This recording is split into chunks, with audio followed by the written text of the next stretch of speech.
For 29 years, my brother drove 107 miles from Knoxville to Johnson City on the first Friday of every month, rain or shine. Even after his hands started shaking and his right knee stopped, trusting stares. He told me he was checking on an old Navy buddy named Curtis Hale, a man who had saved his life once and had nobody else. I believed him, because when the quietest man in your family asks for one little corner of privacy, you let him keep it. Then Eli died alone in his recliner at 67. With a half-finished crossword on his lap, I drove to Johnson City to tell Curtis Hale in person. There was no Curtis Hale. There was a bank vault, a locked metal drawer, and a name I had not heard in 34 years. What waited inside that drawer did not just explain where my brother had been going. It showed me exactly why my own family had been smiling at his funeral like auctioneers. Before I tell you how a dead man with a bad knee and a paper trail reached out of the grave and humbled 3 greedy relatives, dome a favor. Subscribe to Silent Family Revenge. And tell me in the comments where you are listening from and what time it is there. I want to know how far this story travels. Because sometimes the truth takes the long road home. My name is Nolan Whitaker. I am 72 years old. I spent 41 years as an electrical supervisor for the Tennessee Valley Authority, mostly around Knoxville and Oak Ridge, and I retired with a pension, a stiff back, and a toolbox I still keep too clean. My wife, Marion, died 9 years ago from pancreatic cancer. We had one son, Aaron, who lives in Colorado and calls, when guilt and weather both line up. My younger brother Eli was the last person on earth who remembered me before I had gray hair, before bills, before funerals, before a man learns that family can be both a shelter and a storm. Eli never married. He never had children. He worked for 33 years hauling medical supplies across Tennessee, Virginia, and North Carolina. When he retired, he bought a small white house on a dead-end road outside Maryville, kept tomatoes in 5-gallon buckets, and fed a stray orange cat that hated everyone but him. He owned one nice thing, a cedar cabin on Norris Lake that our father and 2 uncles built in 1968 with borrowed tools and crooked lumber. Dad left the cabin to Eli because I already had Marion's brick house in Knoxville. But Eli always said the cabin belonged to both of us in every way that mattered. The funeral was on a gray Tuesday morning in March, the kind of morning where the clouds sit low enough to make every roof look tired. We buried Eli at Sherwood Memorial Gardens outside Alcoa, in the same row as our parents. I wore my old Navy suit. It had gotten tight across the chest. Or maybe grief had. My niece Paige and my nephew Landon stood near the casket like people waiting for a meeting to end. Paige is 46, a senior claims manager for an insurance company in Chattanooga. Sharp-eyed and sharp-tongued. Landon is 43. Sells luxury campers and boats around Knoxville, and has the permanent tan of a man who calls himself self-made while leaning on every shoulder near him. His wife, Marissa, stood beside him in a cream coat, entirely wrong for a burial, and looked at the cemetery like she was estimating the property value. They were not Eli's children. They were my late sister Claire's kids. Eli had helped raise them after Claire died young, and for years I thought they loved him. They called him Uncle E when they wanted Christmas money, and Mr. Eli when they needed a signature on a loan. That morning, while the pastor was still reading about dust, returning to dust, Landon checked his watch. Paige tapped something into her phone. Marissa whispered into Landon's ear, and both of them glanced toward me. I waited after the prayer ended. I waited for Paige to hug me, because she used to climb into my lap at Thanksgiving and steal olives from my plate. I waited for Landon to say something decent about the man who had bought him his first truck. I waited for Marissa to at least pretend she understood that a human being had been lowered into the ground. Instead, she came straight to me before the cemetery workers had even started their machine. She said, "Nolan, we should talk about the lake place before confusion sets in." Confusion. That was the word she used. Standing 6 feet from my brother's grave, I asked her what confusion she meant. She folded her gloved hands and said Eli had no wife, no children, and, according to what Landon had been told, no will. She said the cabin would naturally pass to the closest surviving family line, which meant Paige and Landon had rights. She said they were already speaking with a broker because lake property was hot and it would be unwise to let emotion interfere with timing. I looked at Landon. He was studying the wet grass. I looked at Paige. She said, "Uncle Nolan, nobody is trying to hurt you. We just need to be practical." Practical. That was another word people use when they are doing something shameful and want it to sound like arithmetic. I told them my brother was not even covered with dirt yet. I told them if they wanted to discuss papers, they could call me next week like civilized people. Marissa smiled at me, soft and fake, and said, "We only wanted to give you courtesy." That word landed in my chest like a nail. Courtesy meant they were warning me before they stole the last place on earth where I could still hear my father laugh. Courtesy meant the dock where Eli and I had fished for crappie at dawn was about to become a line item in Landon's next boat payment. Courtesy meant they thought an old man with a bad hip would grieve quietly and sign whatever they put in front of him. I did not go to the gathering after the burial. I drove home to Knoxville with my tie loose and my hands at 10 and 2 like a nervous teenager. At my kitchen table, I poured coffee instead of bourbon because Marion had made me promise years ago that grief and liquor were a bad marriage. I sat there while rain tapped at the window over the sink and tried to remember every word Eli had said the last time we spoke. It was 11 days before he died. He had called after supper. We talked about small things. The Lady Vols, the price of eggs, a leak near his back porch. Then his voice went odd.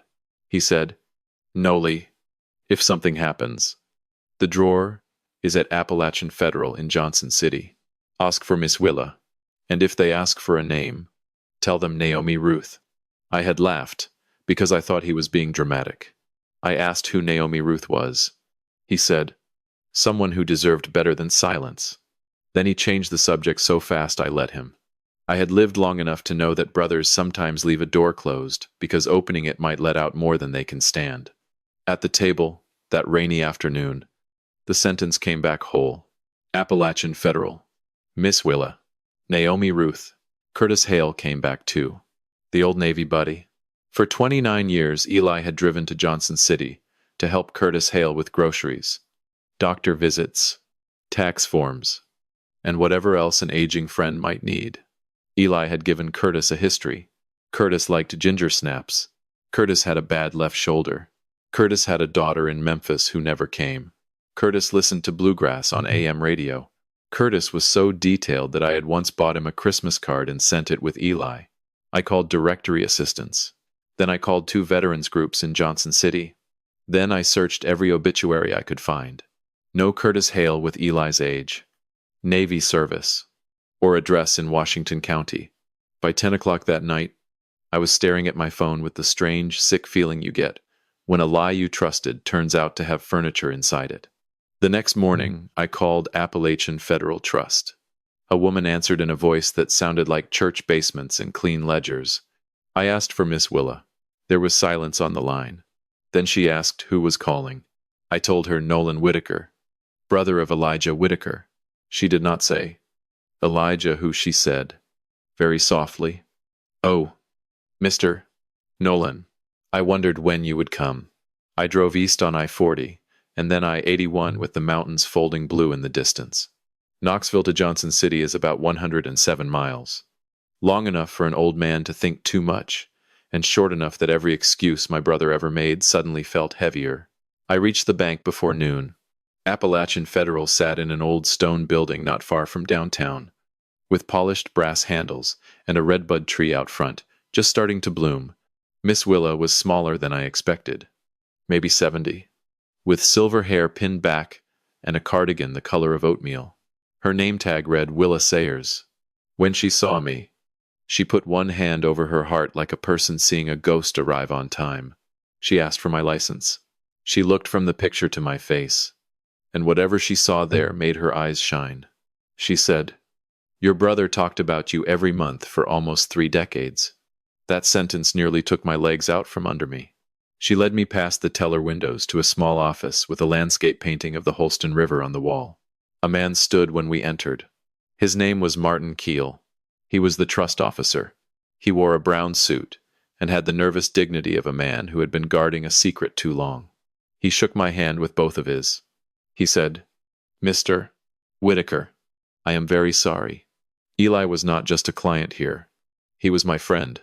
I sat down because I did not know what else to do. Martin explained that Eli had kept a safe deposit drawer at the branch since 1992. He explained that Eli had named me as authorized access upon his death, and that the proper documents had already been prepared by his attorney. He said Eli had updated everything the previous autumn. After a spell of chest pain, he apparently told nobody about. Miss Willa brought out a long flat metal box from drawer 144. She set it on the table as gently as if it were a sleeping child. Then she and Martin left me alone. For a full minute I stared at the lid. I thought of Marissa saying courtesy. I thought of Eli's hands, thick and square, always stained with tomato vines or engine grease. Then I opened the box. Inside were 6 manila envelopes, a small blue notebook, 2 photographs, and 1 white card. The top envelope said, in Eli's blocky handwriting, Nolan first. The letter inside was 7 pages long, written on yellow legal paper. It began, Big brother, I owe you the truth. I should have given it to you while I still had breath, but I was a coward about the things that mattered most. So I am leaving you paper, because paper does not lose its nerve. He wrote that Curtis Hale was invented. The first Friday trips were never for a Navy friend. In 1989, while hauling hospital linens through eastern Tennessee, Eli stopped at a diner in Johnson City called the Blue Lantern. There he met a woman named Naomi Ruth Mercer. I knew that name. 34 years earlier, Eli had mentioned a waitress with a laugh like a screen door banging in summer. He told me once that he had met a woman who made coffee taste like a reason to stay alive. Then he never spoke of her again, and I assumed the road had swallowed whatever it was. Naomi was 31 when they met. She had a 6-year-old son named Caleb, and an ex-husband named Roy Mercer, a man with fists, debts, and a talent for making fear look like family. Naomi liked Eli, maybe loved him early, but she would not marry again. She told him she had fought too hard for her own roof to put any man under it. She said love could visit, but it could not move in. So Eli did the one thing most men are too proud to do. He listened. He rented a garage apartment 3 blocks from her house. He drove to Johnson City the first Friday of every month. Then, more often when Caleb needed braces, when Naomi's car died, when Roy Mercer got drunk enough to come around. Eli never called himself Caleb's father, but he taught him to change oil, sat in the bleachers at his baseball games, paid for summer camp, and once slept on Naomi's porch for 3 nights, after Roy threatened to burn the place down. Naomi died in 2008 from complications after a brain aneurysm. She was 50 years old. Eli wrote that the worst day of his life was not the day she died, but the day he drove back to Maryville afterward and realized he still had to pretend Curtis Hale was alive. Caleb Mercer grew up. He became a paramedic, married a school librarian named Tessa, and had 2 girls. Eli was Grandpa E to those children. My brother had grandchildren, whose names I had never heard. I had to put the letter down. There are silences in families that are empty, and there are silences packed so full they can break a man when opened. Eli had not been lonely the way I thought. He had been loved. He had been needed. He had built a life in the cracks of the one we saw. And because Naomi needed separate walls, he gave her that. Because Caleb needed a steady man, Eli became one without demanding the title. The second envelope said, the account. Inside was a statement, several pages, prepared by Martin Keel and witnessed by a notary. I expected a little savings, maybe enough to settle taxes and fix the cabin roof. Eli had lived like a man who counted coupons and wore shirts until the collars gave up.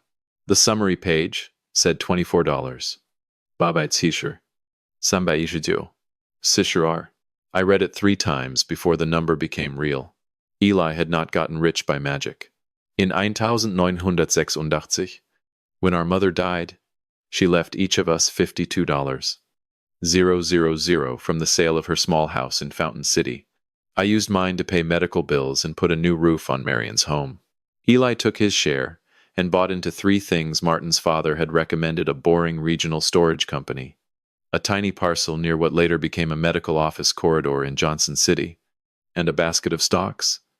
He never touched. Over the next 38 years, he kept adding money from overtime, trucking bonuses, and the sale of that land after a hospital group expanded nearby. He spent plenty on Naomi, Caleb, the girls, the cabin, and half the stray animals in Blount County, but he let the rest compound quietly.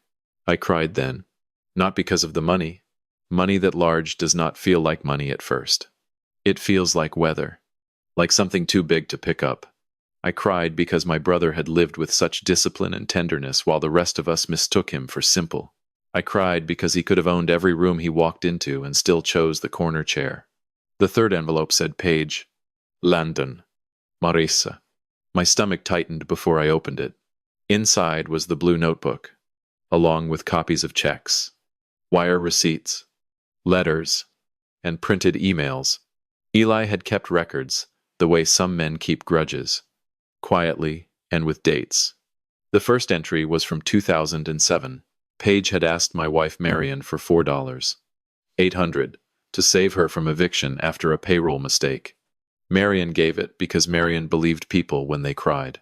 Page used the money for a cruise with a man who was not her husband. Eli found out. Because the landlord called our house looking for payment, he paid the rent himself and gave Marion the money back over 4 months, telling her Page had done it. Marion died believing Page was responsible. I kept reading. Page borrowed from Marion 9 times during Marion's illness, always under some emergency, always telling her not to bother me. Total, 37. Lube. Eli repaid every dollar in secret. Then came Landon. In 2013, he sold 2 damaged campers as new units and forged inspection paperwork. The dealership was ready to press charges until Eli paid $62,000 to cover refunds and repairs, plus another $18,000 to make a civil complaint disappear. Eli wrote, I did this for Nolan, not for Landon. Nolan still thinks there is a decent boy under the shine. I do not know if there is. In 2018, Landon borrowed $110,000 from Eli for what he called business expansion. He used most of it to cover gambling debts from a sports book in Biloxi. Eli made him sign a promissory note. Landon never made a payment. Marissa had her own section. In 2020, before she married Landon, she had been involved in a scheme selling fake investment shares in a vacation rental project near Pigeon Forge. Eli paid $96,000 to settle with 2 elderly couples because Landon begged him to keep Marissa from being sued. Eli wrote, She looked me in the face and said, Old people are easy marks. I should have let the law teach her. I did not, because Nolan had already lost enough people. There was more. A tax lien Page hid. A credit card. Landon opened, using Eli's address. A check, Marissa wrote against a closed account. By the final page, the total Eli had advanced, covered, repaid, or settled for the 3 of them was $684. Woo-bye.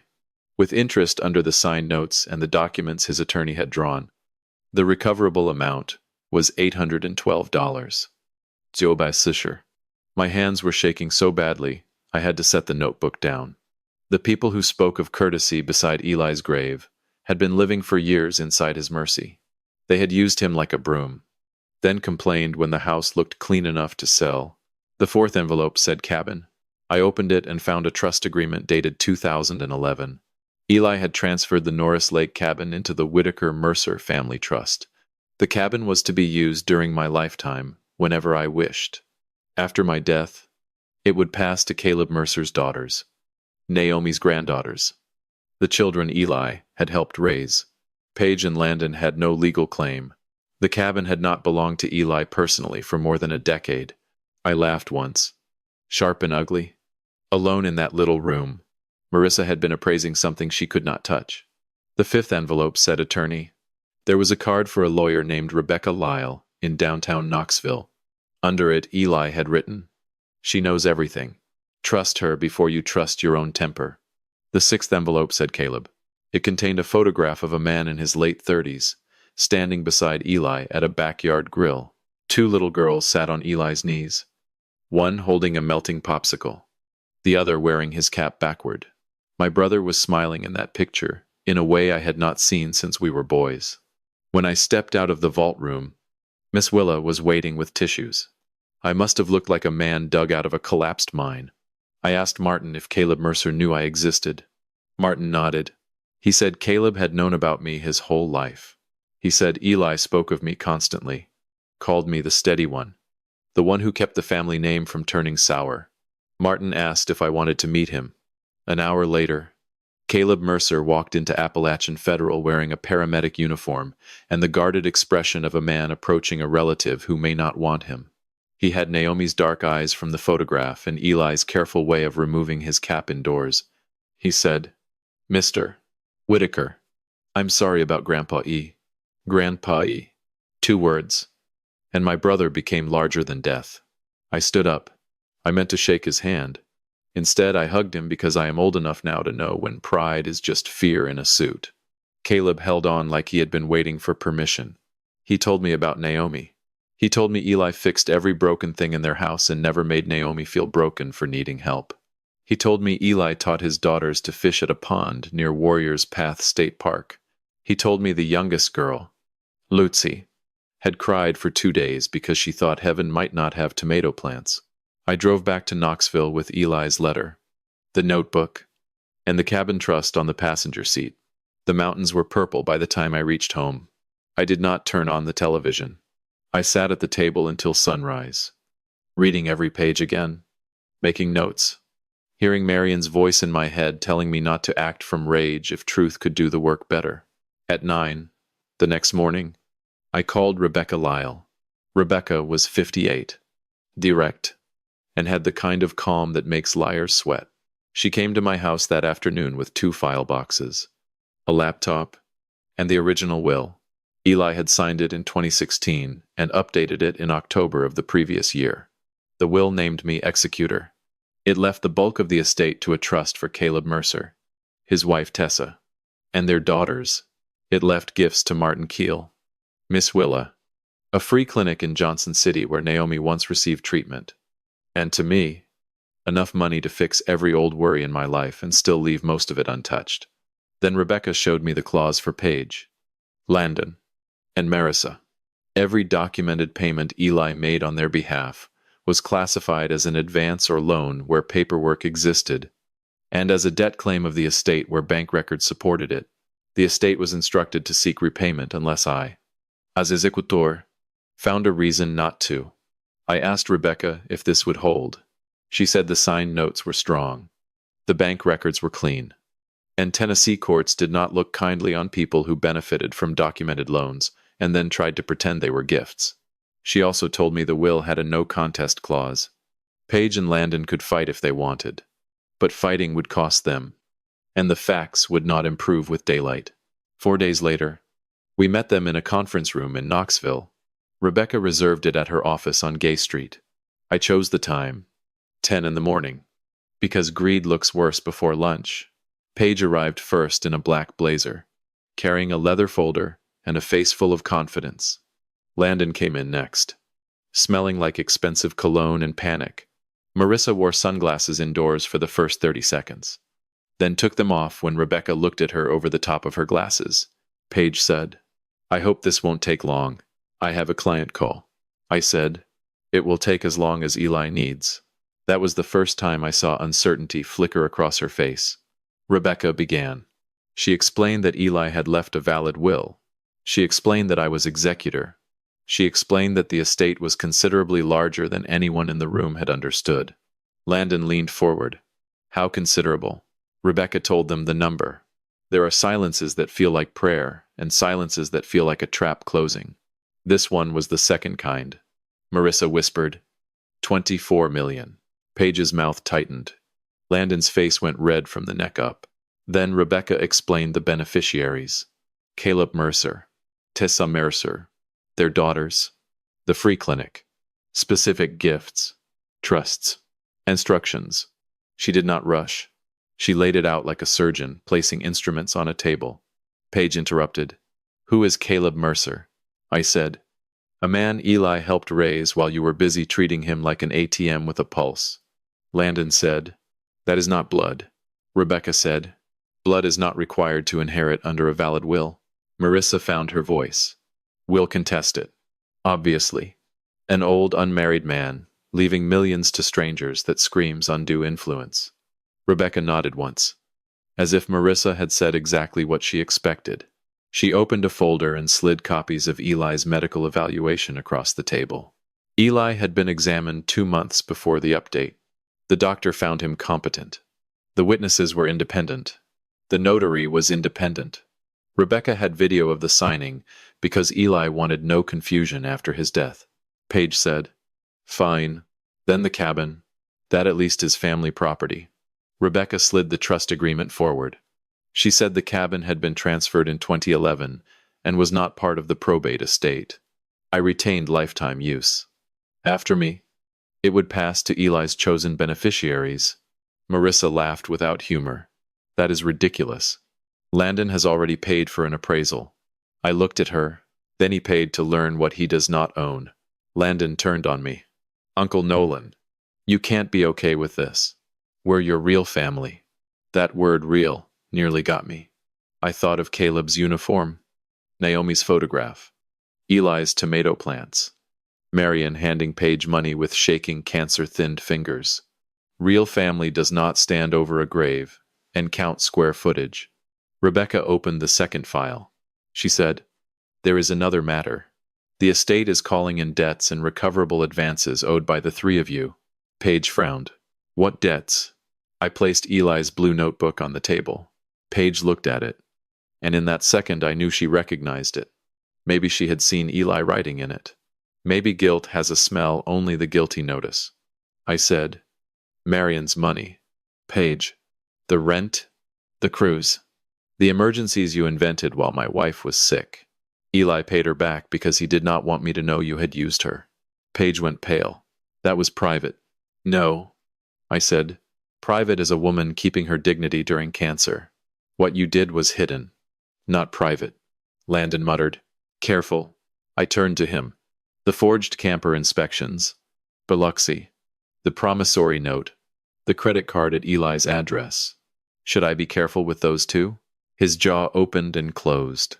Marissa said, This is harassment. Rebecca slid a demand letter across the table. This is a legal demand.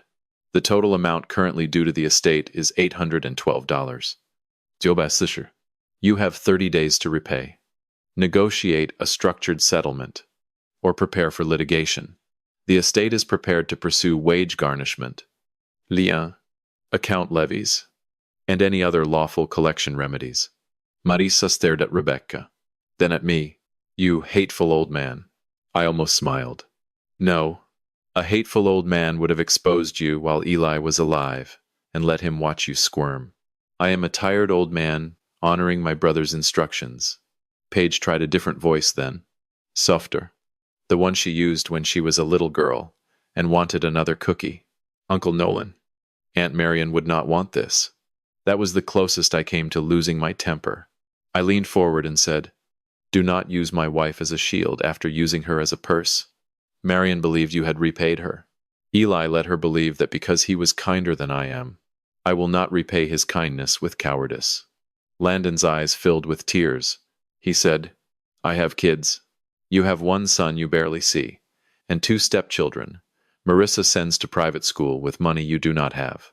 I said, Eli had no children by blood, and somehow he fathered more decency than you have managed in 43 years. He started crying then. Not loud, worse than loud.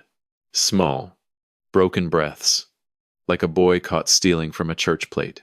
For a moment I saw the child he had been, running barefoot across my yard with a sparkler on the 4th of July. I saw Claire, his mother, thin and laughing before sickness took her. I saw Eli teaching him to cast a line at Norris Lake. Mercy rose in me like an old habit. Then I remembered Landon checking his watch at the grave. I said, You will pay what you owe. Maybe slowly, maybe painfully. but you will learn the cost of being carried by a man you could not be bothered to mourn. Rebecca gathered her files. I picked up the notebook. We left them there with their silence. Behind us, Marissa was whispering fiercely. Paige was already on her phone. Landon was still crying. That evening, I drove to Norris Lake alone. The cabin smelled like cedar, dust, and old fishing line. I opened the windows and sat on the porch facing the water. The dock needed boards replaced. The screen door still slammed the way it did when Dad was alive. In the last light, I imagined Eli as a boy, skinny knees and sunburned shoulders, promising he would never let the place go. He kept that promise. He kept more promises than any of us knew. 2 weeks later, Caleb brought Tessa and the girls to the cabin. The older one, Hannah, was 10 and serious. Lucy was 6 and carried a stuffed rabbit with one eye. They stepped onto the porch like they were entering a museum. I showed them the old bunk room, the pencil marks on the doorframe where Dad measured Eli and me, the photograph of our parents by the fireplace. Hannah asked, "Was Grandpa E happy here?" I told her yes. Then I told her he was happier, knowing they would be here after him. Lucy found Eli's tackle box and asked if heaven had worms. Tessa apologized. I told her that was the most sensible religious question I had heard in years. By summer, we were spending 1 weekend a month together at the cabin. Caleb fixed the dock with me. Hannah learned to bait a hook without making a face. Lucy planted cherry tomatoes in a cracked blue pot because she said Grandpa E would be hungry when he visited as a ghost. I did not correct her. At my age, you take comfort wherever children place it. The money did what money does. It made some things easier and some people uglier. Paige hired a lawyer and threatened to challenge the will, then backed down when Rebecca sent over the signing video and the medical letter. 9 months later, Paige lost her insurance license after an internal investigation found she had altered claim notes for a friend. She filed for bankruptcy before Christmas. Landon entered a repayment plan. He missed the first 2 deadlines, caught up after Rebecca filed the first motion, and now pays every month with the enthusiasm of a man mailing his pride in installments. Marissa left him before the year was out. Last I heard, she moved near Asheville with someone who owns short-term rentals and wears scarves in July. I wish them exactly the peace they have earned. Caleb never asked me for money. Not once. When Rebecca explained the trust, he cried, because he said Eli had already given him too much. That is how I knew Eli had chosen right. Greedy people treat inheritance like proof they were loved enough. Grateful people treat it like a responsibility. I drive to Johnson City on the first Friday of every month now. I leave Knoxville after breakfast, take the same highway Eli took, and stop at the Blue Lantern. Even though the diner has new owners and the coffee tastes only average, I sit in the back booth because Willa told me that was where Naomi used to slide Eli an extra biscuit when nobody was looking. I order meatloaf, if it is on the board. I leave a tip big enough to make the waitress check twice. Then I visit Caleb and Tessa. Sometimes I sit on their porch while the girls do homework. Sometimes I take them to Warrior's Path and pretend I know more about birds than I do. Sometimes we say little, which is all right. Quiet, I have learned, is not the same as empty. The white card at the bottom of Eli's metal box had only 2 lines on it. He wrote, "Noli, I was not hiding love from you. I was trying to protect the shape it needed. Be good to them if you can, and be hard on the ones who mistake goodness for weakness." I keep that card in my wallet, behind Marion's picture. I read it before every drive. It has been almost 2 years since Eli died. The grief is different now. At first it was a locked room. Now it is a road I know by heart. Every first Friday, I drive 107 miles east and 107 miles back, and I understand my brother a little better with every mile. For 29 years, he loved a woman who needed her own door. He raised a boy who needed a steady hand. He protected me from truths that would have broken the picture I had of Paige and Landon. Maybe he was wrong to keep so much from me. Maybe I was wrong for never asking harder questions. Families are built out of both love and the things love is afraid to say. But this much I know. Eli was not weak because he was quiet. He was not simple because he lived plainly. He was not alone because we failed to see the people gathered around his heart. And those who treated him like an old bachelor with a cabin learned too late that paper remembers what people try to forget. There is a slow accounting in this life. Not always in courts. Not always in money. Sometimes it happens at a funeral when the wrong person speaks too soon. Sometimes it happens in a bank vault with a metal drawer and a stack of envelopes. Sometimes it happens years later, when a little girl plants tomatoes for a dead man and proves he left more behind than a fortune. If you are listening to this and you have been underestimated by your own family, listen carefully. You do not have to shout to be strong. You do not have to be cruel to be firm. Keep your records. Keep your name clean. Keep your promises. Let the people who mistake your patience for permission expose themselves in their own time. And if someone quiet in your family takes the same road every month, asks for privacy, and comes home tired but peaceful, maybe do not assume you know the whole story. The deepest love in a family is often the part nobody applauds. The heaviest sacrifice is usually carried by the person asking for the least credit. Eli left me money. Yes, more than I need. More than I ever imagined. But the real inheritance was not the $24 million. The real inheritance was the proof that decency can compound too. A good act, repeated in silence for 29 years, can become a house, a family, a future, a reckoning. Page and Landon thought the burial was the end of Eli's usefulness. Marissa thought grief made me too soft to notice theft, dressed as courtesy. They were wrong. Death closed my brother's eyes, but it opened every ledger he had left behind. So tell me in the comments if you have ever found out too late who someone really was. Good or bad. Tell me where you are listening from and what time it is there. Subscribe to Silent Family Revenge for more stories about quiet people, cold truth, and the kind of justice that does not need to raise its voice. And remember this: dignity is not what your family gives you when they are in a generous mood. Dignity is what remains when the masks come off, the papers come out, and the people who counted you out discover you were the one holding the final account.